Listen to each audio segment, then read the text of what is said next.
Hi, everybody. It's Paula, and this is the Common Book Show. Richard brought to my attention that it was Marcus Aurelius's birthday, and he suggested that we read our favorite quotes of Marcus Aurelius, because that's just the kind of show we are. This isn't exactly my favorite quote. I had gone through the book to see if I could find something that was not as normal as most stuff, and I liked this one, so I thought I'd read this. It's long. We ought to observe also that even the small characteristics of things produced according to nature have something in them pleasing and attractive. For instance, when a loaf of bread is baked, there are cracks in the surface, and these breaks, which are contrary to the purpose of the baker, are beautiful in their way and stimulate the appetite. Again, figs, when they are quite ripe, gape open. The ripe olives, when they are near to rotting, are particularly good to look at. And ears of corn, bending down, and a lion's eyebrows, and the foam which forms in the mouth of a wild boar, and many other things, though they are far from beautiful, if one examines them separately, still, because they are characteristics of things formed by nature, help to adorn them and please the eye. Thus, if a man has a feeling for and deep insight into things produced in the universe, there is hardly one of their characteristics that will not seem to him of a sort to give him pleasure. So he will look on the gaping jaws of living wild beasts with as much pleasure as on those which painters and sculptors depict in imitation. And in an old woman and an old man he will perceive a certain ripeness and comeliness, and will look on the attractive loveliness of young persons with chaste eyes. Many such beauties will show themselves, not pleasing to every man, but to him who has become truly at home with nature and her works. So that's my addition to this little forum here. Very good. So, how about you, Vanessa? Did you look up any quotes? I didn't have the time. No. Oh. Well, that's why I was late. I had grabbed the book and I had like 45 minutes. So I'm looking at the book and 45 minutes went by pretty quickly. I know Richard prepared one. I do. Well, I want to hear Jason's first. Okay, so mine is one that I'd heard in different forms, so it might be, but this is the one I got. It is not death that a man should fear, but he should fear never beginning to live. Oh, that's a good one. And it depends on the translation. Like I said, I have an older translation that's a thee and thou translation, which is harder to read. And then I bought Greg a really modern translation, and he every other word is dude. That's dude. Yeah, exactly. So, but he wasn't crazy about it. I guess he does talk a lot about death. Well, that's the one constant. Yeah, that is true. So, Richard, do you have anything to say about either one of the things, or do you want to just go on? Oh, yeah. I don't have anything to add to either Jason's or yours, but I have a story to tell you about why I chose my quote. Okay, I can't wait. So I have a friend who can find an insult in a bouquet of roses. And it's perception. And he wrote to me, and he talked about the Larry David and Bill Maher debate kind of that's going on. Yeah. And how he disagrees with both of them. Mm-hmm. And then he extrapolated it to the divisions going on in our society, in which he feels both sides are insane, and that he looks upon himself as the sane man in a madhouse. Okay. So he said... That's always a dangerous position to take. Oh, boy. So I wrote back to him, and I said, "Dear sane man in the madhouse," comma, and then I gave my message. He wrote back, "That was a very hurtful and childish thing you did to address me like that." So that wasn't his words. Those were his exact words. Oh. So I responded by saying, wait, let me see if I understand this. When you say it about yourself, it's okay. But if I say it, it's childish and hurtful. I sense there's a double standard here. There So, always is. so I wrote to him and I said, you should really participate in the show tonight. And we're going to, you like Marcus Aurelius, and you could either comment or zoom in, give us one of your quotes. I said, my favorite quote from Marcus Aurelius. This is where you become a little bit of a I can't remember the word I used to use for you, but go ahead. My favorite quote is, choose not to be harmed by the words of others, and you will not be harmed. And then I added to that my own, I said, would you consider applying that quote to your own life? Hey, It's true though. It's not the things outside of you. It's how you perceive them that create the pain, and you can protect yourself. but remember, if the shoe fits, it's ugly. That's a bad worldview. But you know that. Yeah. That's the whole. Oh, you mean right? That. Yeah, not if the shoe fits, wear it. If the shoe fits, what Yeah. you're going to wear is ugly. Yeah. I mean, well, it's not. right. It's never good. So I think What, I you've never had a pair of shoes that looks good that fits? I put a pair of shoes on if if I can walk in them. I don't care if they fit or not. I mean, I flop around in my slippers at home because they're half size too big. But Yeah. I mean, I wear these slippers because I'm from Hawaii. You know that this is what Yeah, I wear yeah. every day of the year, including through the snow and the slush. Winter? I don't even understand good. the concept of wearing shoes that are not comfortable. I feel that any shoes that are uncomfortable should not be called shoes. You know, I do believe What would they that be called then? they should be called implements of torture.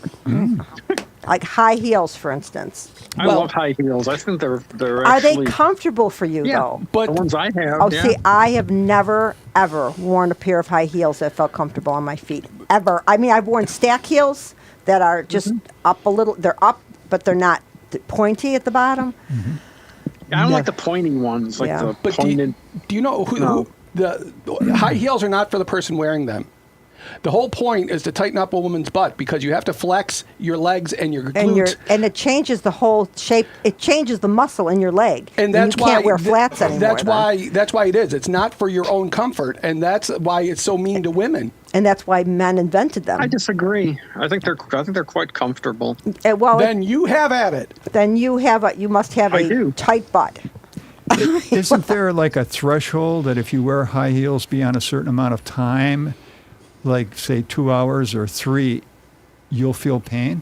Well, Depends on the shoe. you can. My mother wore high heels always. My mother always had high heels on. Because she never knew if she'd have the opportunity to stomp on somebody. No, because she just It's- she followed the trend, like the idea of the sexy movie star idea in her head, and she wore them even to clean house. And Wow. she had really messed up feet by the end of her life. Her feet were very gnarled, Like she'd been 150 years ago in China.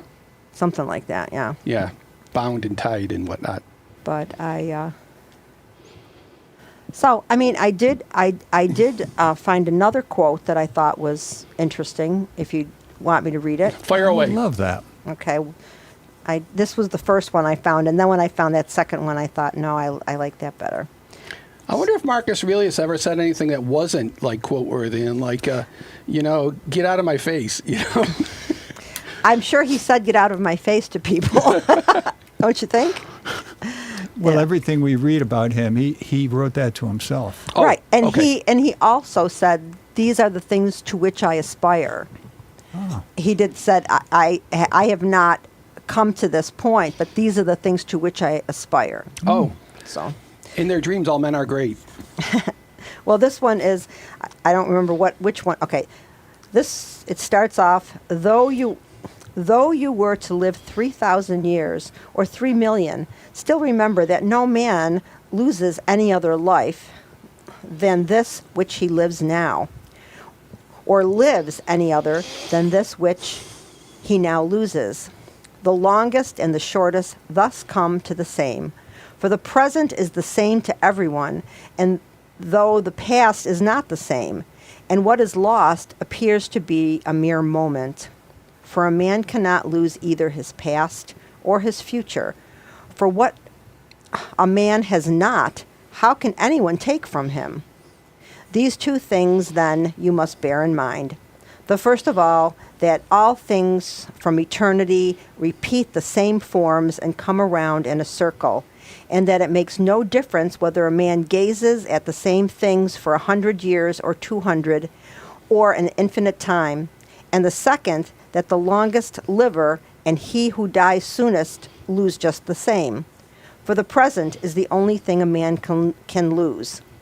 If it is true that it is the only thing he has, and that a man cannot lose a thing which he has not. That's very Buddhist. There's a lot of stuff in here that reflects Eastern philosophy. I find it's funny because I find in the Stoic philosophy, Eastern philosophies, and Jungian.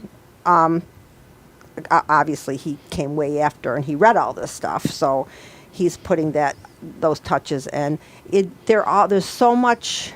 Oh, Sufism. There's just a lot of overlap, and most of it has to do with living in the moment and being part of the moment and not being. How much time we waste regretting and being afraid of the future. We don't even know if there's a future. I could walk outside and drop dead in your driveway. We don't know what's coming. I got a stat about that. You got a stat about that. Yeah. It's somewhere between 30 and 50%, but probably closer to 50%. 50% of people find out they have cardiac problems when they suffer sudden cardiac death, which is death within the 1 hour of the onset of symptoms. 1 out of 2 people finds out they have heart problems when they drop dead. I've heard something like that. I think that's amazing because a lot of men especially do not go to the doctor. Even if it's we talk about the $2 million lawsuit about the person who gets the $2 million workup, walks outside and drops dead. I mean, on the microscopic level, Pasteur said life destroys life on the bacterial level, but it's even smaller on the genetic level. Yeah, you can do everything right, and some people are going to die. Mm-hmm. You can do everything wrong, and some people are going to live. Yeah. Yeah. That man does, and God laughs. Yeah. So live in the moment right. because I heard that as man plans and God laughs. It was like it was like in Ghost Rider when the father sells his soul to Satan to cure his lung cancer, and he's killed in the accident immediately after. Oh. Yeah. So, I mean, you don't know what's going to happen. And it's hard to live in the moment because there's always something you're thinking about you have to do down the road. Don't just do something. Stand there. Exactly. It's hard. Do you find it easy to live in the moment? I had a friend who had Hodgkin's cancer. Mm-hmm.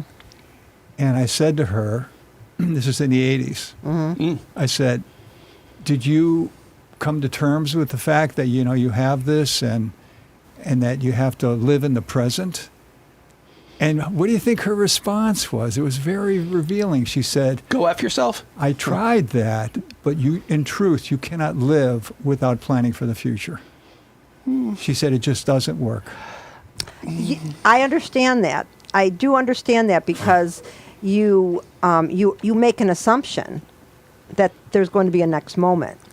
And without that assumption, it's difficult to have a moment, Yeah, because you probably ask yourself, what are the consequences of what I am doing now?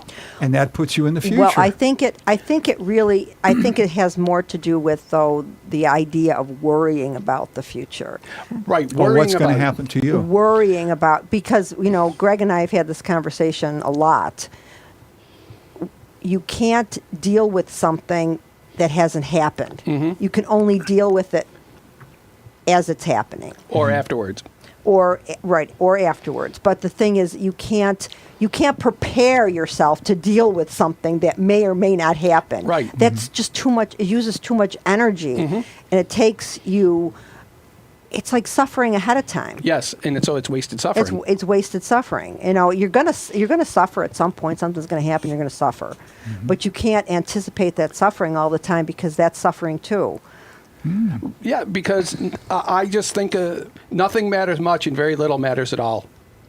Yeah. Because that's how you apply it to yourself. You know, if you don't worry about it, so what? Yeah. I agree with that. I don't want to bring this into the political, because it's been. But I have a big question about the judge that was arrested by the FBI for. Is there a legal? I mean, I think what Trump is doing is he's using that obscure law 1798, yeah, the alien about there being a danger to the public. So is that guy still arrested? No, it was a woman. It was a woman? I thought No, it was the judge is a woman. The judge is the a judge woman. is a woman. And you're referring to who? The immigrant? The judge that made the call that Trump had to get that person back Right. was arrested by the FBI. And Kashyap Patel sent the FBI to arrest her for obstruction. Yeah, but the reason that they arrested her is because she ruled that the immigrant could not be deported. Right. And then somebody came to the judge and said, the immigration people are here to grab him and deport him. And the judge says, that's nuts. Well, Can I finish? She said to the person, come on into my chambers. And she said, this is wrong what they're doing because I just ruled you're not to be deported, and here they're coming to arrest you and deport you. Leave via the back door to my chambers. Oh. And go down the stairs, and the door will open, and you'll be out on the street and run like hell, which the person did. But the immigration people had surrounded the building. Oh. So they caught the person, put two and two together, and said, the reason you got is the judge let you out the back door. So what's your thought? Should the judge be arrested? more saliently, the warrant that they had was an administrative warrant. It was not an arrest warrant. That it wasn't an ICE uses the administrative warrant, so if they find the people, but it's not, she doesn't have to maintain them. So really, that's what the crux is. That's the whole point, that their warrant was not the right one. But wasn't the fact that is that not the complete, the constitutional crisis? Oh, yeah. I mean, that is it's like, Yeah. if you were a little kid in school and you were asked to draw a constitutional crisis, this would be the picture Right. you would draw. Yes. Well, Yeah. due process. That's all I got to say. Well, due process and the separation of powers. It's fascism, basically. Thank you, Vanessa. Yeah, exactly. I just wanted to touch on that because that really just blew my mind, and I wasn't aware of all the details. I thought it was the judge who told him he had to bring that guy back from Venezuela. Oh, that was a that's different Goldberg. judge. Yeah, I thought it was a different judge. Okay, Yeah. so anyway, that was my freak out for my political freak out for the week. It seems like That's the only one? There's a ton of them you can have. I know. That's why I'm living in the 19th century right now. Speaking of, because all John Roberts doesn't want to be is Roger B. Taney.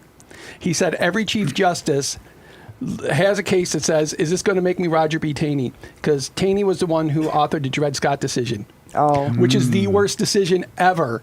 Said that former slaves could never be citizens in free states or whatever. That led to the Civil War and the 13th Amendment, and that completely obviated that. But nobody wants to be Roger B. Taney, and Dumb Donnie luck these is pushing John Roberts to be Taney, because reasonable people, when there's somebody unreasonable screaming at you, tend to act out of what they're not comfortable doing, while the screaming person is comfortable doing it because that's all they do.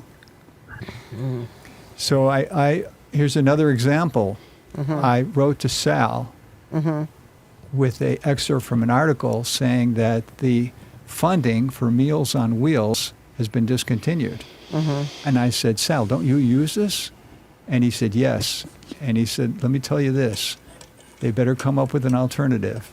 Otherwise, there's going to be a rebellion. Well, the thing is, isn't that a state-funded? Isn't that something that comes from the state government, the Meals on Wheels? I don't know. Do you happen it was to know? local. I know it's a lot of overlap. Like if they They get probably get funding from the federal right, government. that fund pays the state, and the Yeah. state administers it. So you can't just say black and white. You know that. Yeah. But think about it. We're only about 2 days away from aggressively killing each other because that's all the food we have. Once food is gone, we're going to be killing each other, and then grabbing and stealing. Yeah, It's funny. We watched. I got an old Robin Williams special. It was from 2006, and I bought it at Savers because I like Robin Williams, and I thought it was a buck. So So this is stand-up comedy. yeah. Okay. So and he was prescient because he was talking about the things that might happen in the future. There were a few things that he mentioned, but the one thing that I loved, because I say the same thing, nothing is going to be of any value except water. It's just diamonds, pearls, rubies, gold, everything is going to lose its value because we're going to be desperate. one thing that will keep its value are bullets. No, I'm not kidding. No, well, yeah. Yeah, that bullets will be currency because you can trade weapons of war, and the bullet is a mobile weapon of war. You can shoot somebody from a distance. You have to stab somebody right up close. Yeah. Well, there's enough guns in the country. I don't have to worry about that. But Vanessa, are you still thinking on getting a gun? I'd love to have some. Yeah. I was thinking of getting a gun, and I thought, what, to shoot myself? So that's why I don't have a gun. Don't. Yeah, you know what? I'm serious. I'm completely serious. I used to have a hunting license. I like target shooting. I've That's been fun. it is fun. I had a really good eye and I liked it and it was fun. But what we're using guns for now, I mean, these guns, these machine guns, that's what they are. Machine guns were outlawed, but for some reason, repeating rifles aren't. Well, but Moynihan said something interesting 40 years ago. He said, have all the guns you want, but license and regulate the ammunition. Yeah, well, I mean, Because it's a pain in the ass to make your own rounds, but you can do it at home, but we it's can- very time consuming. The three of us could go to a gun show this weekend, and we could buy a rifle. The gun show? Yeah, no, not that gun. We could go to a gun show and we could buy some kind of dangerous weapon, and they wouldn't even know our name. That's the way it works. But also, I could go to Lowe's and do the same thing. Yeah, but don't they do something at Lowe's where they? No, I'm talking about I could buy a sledgehammer, or I could I see. buy Yeah, a scythe, but or you'd have to really get close to somebody to kill him with a sledgehammer. Guns go far. But at the same time, like you say, it takes skill to aim and hit it from a distance. Yeah, it does. As we saw with President Trump. I still say, I'm telling you right now as a doctor, he did not get shot. He got hit by shrapnel. A bullet was fired, but he did not get shot because he would have a chunk taken out of his ear. It wouldn't be grazed. There'd be a hole in there because that's cartilage, and cartilage doesn't grow back. So people that lose the nose or have it fixed, or the boxers, But even the earlobe, that's just tissue. the lobe is just fat, but his was up top. Oh, okay. His was up top, and he will be cupped. There are many people that are homeless on the streets that suffered ear injuries that look like a boxer because of that. And I got two words for you: Evander Holyfield. His ear didn't grow back, and Dumb Donnie did not get shot. He got hit by shrapnel, but he did not get shot. Yeah, well, somebody got killed behind him. Yes, well, yeah, and somebody shot Yeah. at Oh, him. yeah. Yeah, but he and the thing is that Ronnie Jackson will lie top to bottom. Now, this thing about what Trump weighs, now he weighs, what is it, 220? 220? Well, what he said, 6'3", 215. That's Lamar Jackson. And pictures of him next to Lamar Jackson, one thing does not look like the other. Oh, yeah, I know that's and they're bullshit. factually lying. I mean, I read about a guy who wrote online last year. He said, I am a professional bookmaker. This is what I do. And I would bet my house with my kids in it on the over-under of Trump at 300 pounds, and I would take the over. And That wouldn't surprise me. I mean, I don't know if he's but he's he is definitely 300 pounds. Yes, he's he definitely is. high. I read that he was at least 277. Yeah, I was going to say he's high 200s at least. Bill Clinton weighed 300 pounds as president. He didn't hide that. And Dumb Donnie looks fatter than Bill. Bill Clinton weighed 300 pounds? Yeah, Bill Clinton's like 6'2". Holy cannoli. He ran slower than you walk, but he ran. Well, he doesn't run slower than I walk. Then an average person walks. Yeah. He ran slower than an average person walks. But I got a friend who, her family lives in Westchester County. She lives in Manhattan. She's a dentist. And she said up in Westchester, you see Bill all the time. Hi, I'm Bill. It's good to meet you. And even just in the supermarket, he's charming. Yeah. Well, that was his business, being charming. So, Richard, what do you have on your list today? I like to look up every day who was born on this day in history. And that's how we got the Marcus Aurelius thing. So another person who was born on this day in history. Okay, so Tom is not here to show the thing. So I'll show it to you Where'd he from go? here. He ran got to a the phone door. call. He got a phone call, and I think he got a phone call. he hightailed it out of here. Well, I have to wait till he gets back. So that's the same reason why I picked the 24th for us to get married, the wife and I, because I didn't want to get married on the 20th for two reasons. 420, but the more creepy thing, that's Hitler's birthday.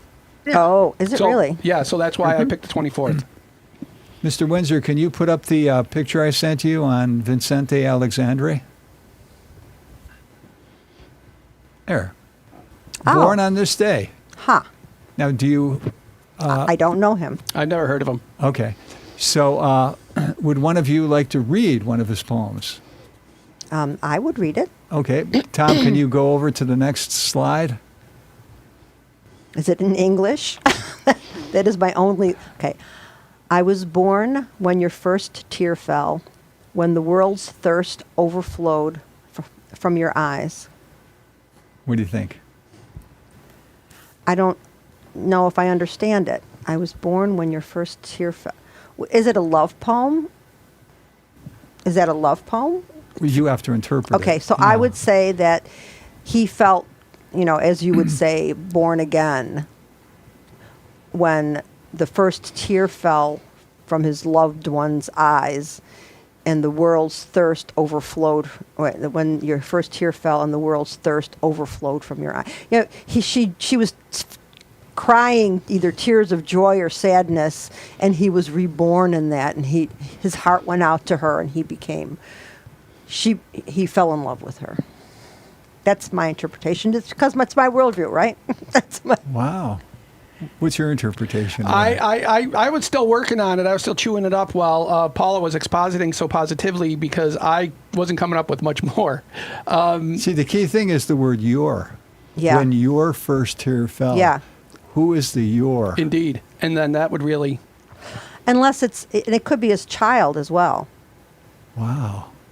Because you could say, it's people are very attached to their children since they are their DNA. Well, that's they're beginning again what you've already gone through most of, and so that's because you're all going to die, but they're starting over. Yeah. It's interesting to relive those moments with a kid. The kid is experiencing it for the first time. Well, and what about the grandchild? Then again, yeah, the it's Renaissance fun. recurs. That's fun. I love my grandkids. My grandkids are they're also individuals, and they're teenagers, two of them. And so I'm trying to remember my own aversion to spending time with adults because adults were like not cool. They didn't understand anything because everything cool became just happened since I've been born. So how would they know that? I have an opposite perspective on that. I think the coolest person I ever knew was my Aunt Jackie, who got me into record collecting. I was like 5 years old and she was in her 20s, and she was like this sort of mod style hippie woman who was Rock really on. into obscure psychedelic records. Yeah. And she was a record collector before anyone was. And she would teach me all about music and stuff. She was the most interesting person I ever knew. And she was the only adult in my entire You know- childhood who didn't abuse me and actually liked me. Yeah, it's funny because I have tried with my daughter, and I've tried with my 2 older granddaughters to get them to listen to music that I appreciate and that I love, and I haven't had any luck. But I noticed my also- youngest one is listening now. But that would be great if I had one. Also, growing up, I didn't like kids my own age because I thought they were stupid. They couldn't teach me anything. They couldn't teach me about what I wanted to know about, which was what the adults knew about. I wanted to know about adult music. I wanted to know about history of all kinds. Yeah. And like, I used to go to used to be a coin store in Riverside. I used to go to and talk to this old guy about the history of coins and stamps, and then comic book stores. And I always thought the adults were much cooler than the stupid kids my age who were just dumb bullies that like to torture animals and other nonsense that I wasn't into. Well, I was really interested in what I used to pretend I wasn't listening, and I would listen to adult conversations when there were parties at the house. Did you do that? Yeah. Yeah, Oh, yeah. yeah. You learn a lot of stuff that way. I only got snippets. I didn't get anything productive. But you'd hear things and you'd interpret it through the eyes of a child. So you'd hear so and so is sleeping with so and so, and I'm thinking, why is that interesting? They're in the same bed together. They're sleeping together in the same bed. Big frickin' deal. Well, that's the literalism, yeah, because when you're 12, Right. you're a concrete Well, thinker. no, I'm not even saying. I'm saying 5. Oh, you know? yeah, well, you're definitely concrete then. So I couldn't understand why that was so interesting, but I listened, and I would listen really intently to everything they said, because I found it fascinating. And it's funny, my daughter was the same. She used to like to hang around with adults and listen to what they were talking about. She didn't want to engage in conversation, just want to listen. So we had a friend named Jim Elmore. Ah, yes. Jim Elmore had a kid. Mm-hmm. He did not have custody. The wife had custody. Mm-hmm. But she would let the kid go with Jim on certain days of the year or certain. And Fred Moore was having a meal at his house. And I said, hey, Jim, I'm going over to Fred's to have a meal. Do you want to come with us? And he said, I have my kid for visitation. Can I bring my kid? 5 years old. Mm-hmm. Which he did. Mm-hmm. And that was a very interesting meal because the kid lived with his mother. Mm-hmm. And he got to see the world from a female point of view. Mm-hmm. Here he was having a meal with all males, adult males. And you were talking about interesting things. About things that I remember adult those. males talk about. And he was like in total awe, like, am I in another land or where am I? I love those meals at Fred's. And I thought of Robert Bly as I was watching how in awe the kid was. And I thought, right now, he is absorbing things that he can't get anywhere else. Namely, how does a male behave with other males? Mm-hmm. Yeah, I don't know if that was a typical gathering of typical males. Is my memory says it was more. Although there were some times, like, do you remember the time that the spiritual leader came to one of these meals? Yeah, And, I do. And his thing. You were there that night. Yeah, you asked him how will they know when they've gotten everything out of you that they can. Yeah. And he said, because then they'll understand that I'm full of shit. Yeah. His name was Ron. Ron, I remember. He was a guru That was wild. Of what? of some Eastern philosophy. Yeah. Like east side of Buffalo? Yeah, he lived in Tonawanda. The east side, that's northwest. Yeah. So anyway, I remember that. That was a marvelous moment. Yeah. There were so many of those. But was it Aristotle that said eventually you learn so much that you realize you know nothing? Or who was that? It was one of those ancient Greek dudes. Was it a Greek dude or was it one of the Well, it's put into the mouth of Socrates, but Oh, Socrates. probably Plato wrote it, Yeah. probably. Very Okay, platonic. I wasn't sure about that because I was thinking it sounded more like that Lao Tzu. Or Lao Tzu? Lao Tzu. It sounded like Lao Tzu, but I don't know.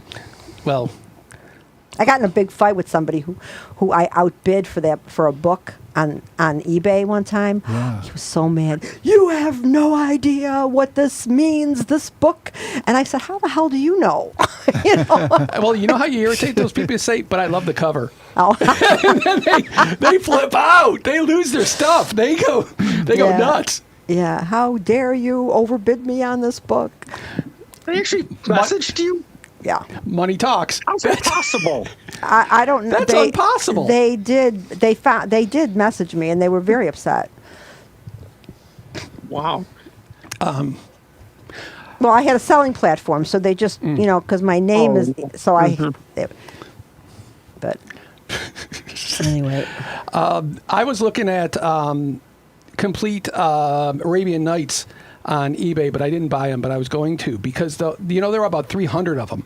Yeah. You only know of like 7 of them, Yeah, because of the popular ones. But it covers history, mythology, but there are like historical characters in there, like Ibn Sina, who was an early doctor.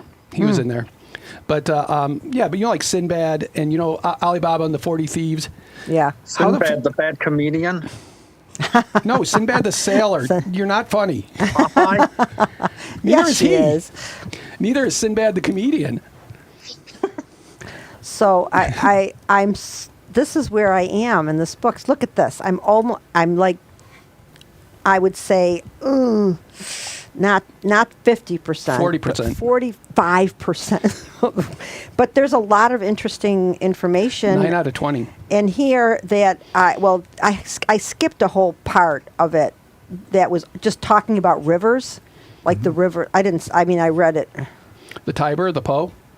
Yeah, Stick. I found one thing that I thought was Romans didn't use the sticks. I found one thing that was interesting because it was very early idea about immortality and one God.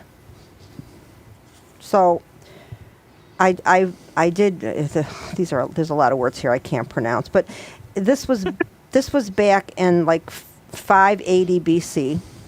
Mm-hmm. And it was they had this idea that there was immortality of the soul, and that people would become divinities when they die, and that there was one God, and that was it.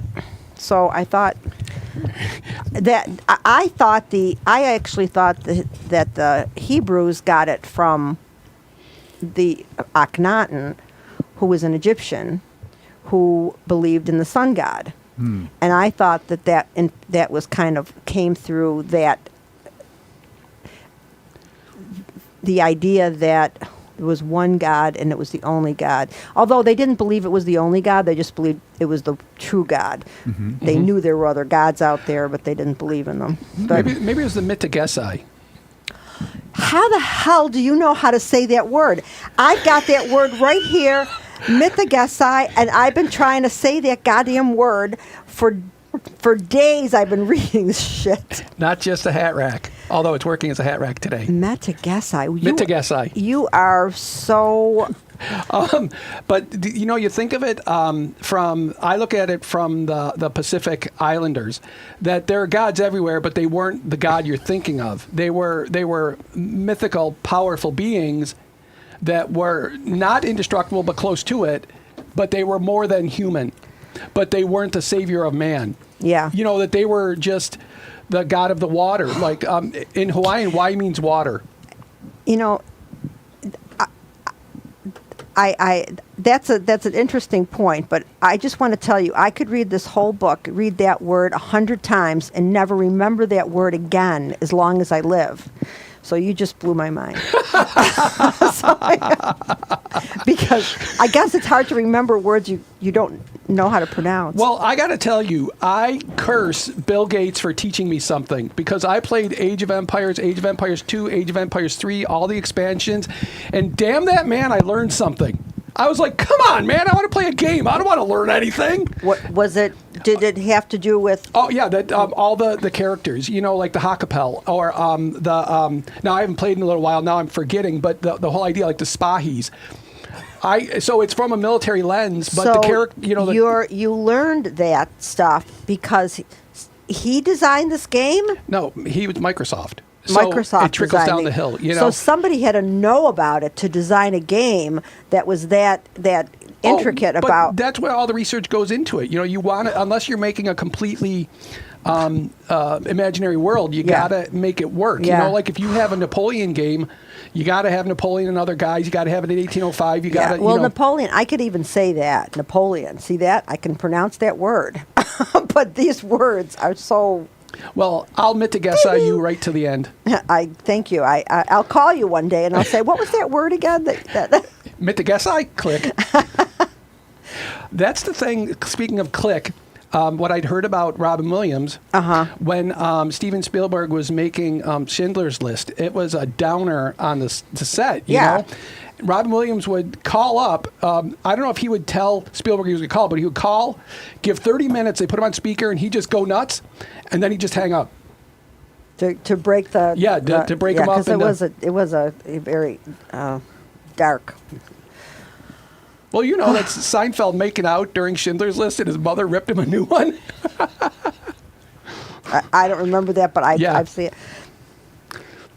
Okay, so all right, Richard, you have some more stuff on your list? Yes, I saw the movie All We Imagine Is Light. That rings a bell, but okay. I like to follow the Cannes Film Festival every year, and that movie came in second place behind Anora. Mm-hmm. So I decided to look up and see what the critics were saying. Mm-hmm. Mr. Windsor, can you show this VIN 9 on the screen? Look at this. Oh, wait. You're cutting some of it off. You want me to make it smaller? Yeah. Okay. Oh, it's not working. Let's see here. Okay, try that. Well, There you go. See, all the critics, like, they're 100, wow. 100, 100, 100. You know what I mean? Mm-hmm. So I said, I got to really watch this thing. So I watched it. And it has this ending that really left me puzzled. So whenever that happens, what do you do when you can't figure out an ending to a movie? And I'll tell you what I do. You Google it. Well, I go on YouTube. Well, I mean, and I look for the movie and the words "ending explained." Yeah. Okay. And then all these videos come up: ending explained, ending explained, ending explained. For that movie. Yeah. And I felt a sense of relief that I wasn't the only one. Right. But now that I've had it explained to me, I can see why the critics like the movie so much. But you think the critics had to look for what it meant? I wonder. Or did they watch it twice? I wonder. Yeah. Did they just watch it twice? Yeah. Sometimes if you watch it twice, do you think you would have gotten? Well, there's a puzzling thing where throughout the whole movie, this woman is depressed because her husband moved to another city to find a job, and for 3 years has not even left a phone message, a letter, or anything. Mm-hmm. Sounds like he's gone. And to complicate matters, at the hospital where she works, there's this doctor who is madly in love with her. And she keeps telling this doctor, I'm married. But in the inside of her mind, she's saying, I know I'm married, but where is this guy? Is it contemporary time-wise? Oh, yeah. So there's a lot of ways to communicate. Where does it take place? Is it in Europe or in New York? Mumbai, India. Okay. Oh, okay. So you have that. Is like this woman is being, say, pulled apart. Mm-hmm. Do I take the sure thing in front of me, or do I keep hoping that my husband will eventually appear? Mm-hmm. And so she goes with a friend to her friend's village, kind of like a getaway type of thing. While she's there, somebody appears to be dead from drowning. And they're on the beach, they've been pulled out of the water. Yeah. she goes, I'm a nurse. Get out of my way. Get out of my way. I'm a nurse. And she gives the person what do you call that when somebody is drowned and you try to bring them back? CPR? Mouth-to-mouth resuscitation. Rescue breathing? And the person does come back to life. Everybody applauds, you know? Well, the movie implies that that person is her husband. And I'm thinking, like, of all the coincidences, Yeah. you know, Yeah. first of all, her husband was in Germany getting a job, and now he's in this town in India Right. swimming. And it didn't make sense. That's why I had to look it up on YouTube. And the people on YouTube said what the nurse did is she rescued somebody, all right? But then imagined that was my husband. And after I rescued my husband in my imagination, I said to my husband, it's over between us. Oh, did she? She didn't that's the thing. She didn't exactly say that to the person she rescued. She didn't exactly say it. It's like you have to imagine her saying that or something, you know. That takes a lot of imagination. Right, that does. assumes facts, not an evidence. You know, that's Yeah. like somebody conflating an extra chapter. You know, that Yeah. putting that in there. I turn a jaundiced eye to that. And so you're wondering, well, what's the evidence that this was all in her imagination? Yeah. And the evidence is that they call it the denouement, like what happens after the big scene in the movie. Yeah. She's sitting with her friend at the village, and her other friend who is in love with a Muslim. And as you know, if you're a Hindu, Yeah. you don't fall in love with a Muslim because you're going to have all kinds of social problems. Yeah. And she says to her friend, why don't you invite your Muslim friend to come here and join us? And they do, and you can see how forgiving she is. You're supposed to read into that. Yeah. If I can accept you with this forbidden thing, I'm going back to my job, and that doctor who likes I'm me, gonna screw his brains out in that. I'm going to say to him, maybe it's not such a bad idea of your love for me. Well, out of Yeah. sight, out of mind. Yeah. Well, the thing is, 2 years, Richard. 3. 3 years. Toison. And there's so many ways. I mean, it's not like this was happening in the 12th century. Right. When any person who was delivering a message could have been killed and eaten. Well, they. Yeah, there was a lot of cannibalism. Oh, I love this book for the cannibalism. There's so much cannibalism. It's so much fun. Because do you know what the largest Muslim nation in the world is? Is it Pakistan? No, it is Indonesia. And then you know what's second? Bangladesh. Oh. But even though it's a minority religion, there are still more Muslims in India by 100 million than in Indonesia. Oh. Oh, wow, Interesting. because there's so many people. Right. Right. There's just a lot of Wow. everything there. Like you can find guys named John Smith and Jim Jones in India, and they're as Indian as the day is long. Yeah. But that's what it is. If you look for it, that's what one of the docs I knew, or one of the people in med school said. You can find anybody by any name in any Western name in India, just in the middle of a. So you're saying when India got partitioned, a huge number of Muslims decided to stay in India. Yeah. Oh, and also they all have, everybody has kids like they're going out of style, Muslim and Hindu. Yeah, Now, Paula used to work with Hindu doctors. Well, they weren't only Hindu; they were Muslims too. There you go. So Wow. there were, and there was a feeling. I mean, in this case, they would lose that animosity for these these things that they would do. But most of the people that were, and there were Christians too. There were the southern India. The one doctor that I worked for, Dr. Gona, and her husband. They're both Dr. Gona. They were Christian. They had been Christianized, and as a matter of fact, in India, there's a tradition that Jesus came to India. Oh, it was St. Thomas, one of his disciples. One of his disciples. It wasn't Jesus. It was. I heard that too about Jesus going in. Remember the 30 between 3 and or what is it 11 and 30? No one knows what happened. 'cause Yeah. after the diaspora of all the apostles, they said that Came to America and started Mormonism. yeah, I have sheep and other flocks. And Yeah. Right. The thing is, they believe. And I think you were the St. Thomas thing too. There's like a church there it's and everything. it's the Western Shore and they're Catholics, and so like I know a doctor named Vinu Thomas, and he's Catholic. Yeah. And he's as Indian as day is long. And the funny thing is, he's an Indian guy. He's about 6'2". He has a full head of hair, and the women were fawning over him. No matter if they were black, white, Indian, Jewish, they were just fawning over him. He had to beat them off with a stick because that was the funny thing because he is as brown as I'm looking for something brown. But I mean, so if your parents didn't like him, but it didn't matter because he was a doctor and he was gorgeous. Yeah. Well, it was a fun job. I would never. I mean, I lived in Jackson Heights, so I knew a lot of people who were of Indian descent. Mm-hmm. And my daughter's best friend was from Bangladesh, Mm-hmm. and their parents owned a restaurant, and we used to go there, and it was a really interesting place to live. So when I got the job, I was very familiar and comfortable with accents, so I could understand, because it's difficult if you're not used to it to understand What's the accent. an accent?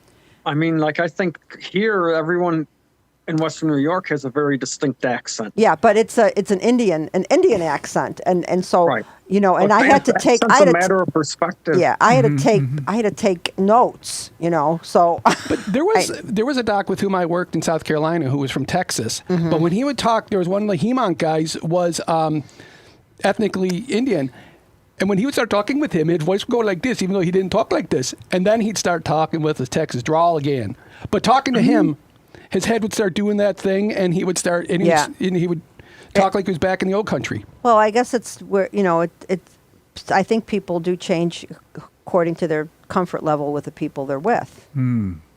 So I know Greg's mother does not like her neurologist because she can't understand him. She's hard of hearing. She got 2 hearing aids, and she's hard of hearing. And then he's got a very strong Indian accent. I was thinking about 30 years ago, I don't know why, I was in the Millard Fillmore Gates Circle Hospital, so that's how long ago this is. And I remember it was Dr. Hook, Mohammed Hook, and he was, I don't know if he was an intern or he was a second year. Dr. Hook. H-U-Q, Hook. And That's a good band. Yeah, and there was a guy with him who was Chinese, and they were talking about doing a rectal exam on the patient, and Dr. Hook said, I have done so many rectal exams, I don't need to do another. You can do it, Dr. Lee, because I've done so many. And that's the thing. You get to the point, everything is just, everything is just cents. It's not dollars, it's cents. It's all trivialities. Yeah. And just going through and doing it. And there's no room to be religious or cultural or offensive, It's just, I mean, but I find, I saw a bumper sticker, something about religion makes everything difficult or something like that. It was just and I just looked at that and I said, it's true. Like, look at all these reasons for hating people. All these different reasons. Listen for to hating People Are People by Depeche Mode. Okay, I will. Well, I mean, that's exactly to what it. At that point. It is. And so, I think that we're making a big mistake because we're all on the same planet. It's not like we're on different planets, where you have to live together on the same planet. So, this is so. Do you have more stuff on your list? Because we still got 6.5 minutes left. Let's ask Vanessa and Jason. Yeah, do you have anything you want to talk about? Je n'ai rien. I don't have anything. I am just here to be the Encyclopedia Britannica. the non sequitur talking head. Okay. And how about you, Vanessa? You got something going on My brain is roasted. If I would have had a little more time to think of something, I would have. Yeah, well, that's okay. That's fine. That's kind of ironic. That's kind of recursive.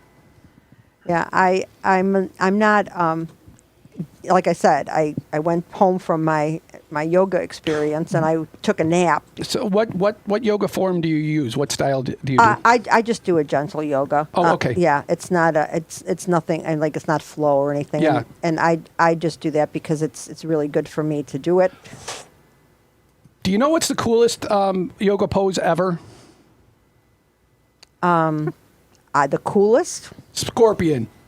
I don't know if I know what the scorpion is. You get the scorpion from headstand, and you bend over, because also seeing on YouTube a soccer goalie that does the scorpion kick, that is so cool, because the scorpion kick is you jump down on your hands and the back of your heels here come up over the back of your head like a scorpion and kicks the ball. This guy boots the ball 3/4 of the length of the pitch. So you're on your head and then you flip your body. Yeah, you come over. And Over? so, yeah. So you arch your back. Yes. You're on your head. I and gotta you see do if, that? Yeah, see if you can find that, because that sounds very unsafe. So it's like But your, that's the it's thing, like though. your face is on the ground and your feet are over the top of your head. Well, I Yes. know. I mean, I do something like that. It's an inversion, but you're on your back and you But- bring your legs over, but you're not on your Right. head. No. But that's for the advanced practitioner. there we that's the go. whole point. Yeah. Oh. Yeah, that's scorpion. That's so the coolest one. Yeah. So Thank you, Thomas. So you're bringing your head is coming up off the ground. Your head. I was picturing it with the head on the ground No. and trying to figure out how you don't break your neck.